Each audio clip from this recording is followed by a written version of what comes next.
English and Chinese you can learn in the park. 你可以在公园里学习英语和中文。The first word when you go to the park, what you always say is trees.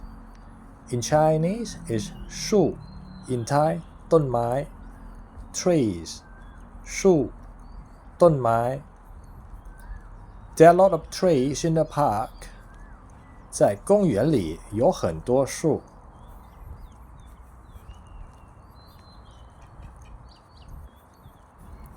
Then the next one is the bird sound. Did you notice? Could you hear a lot of birds singing?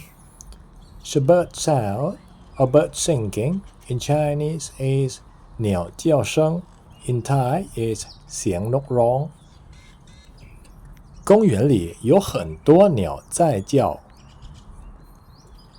There are a lot of birds singing in the park.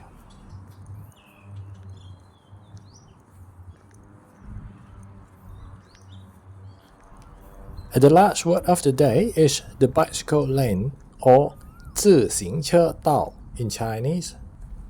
Can you see the bicycle lane on the right hand side? The green color one.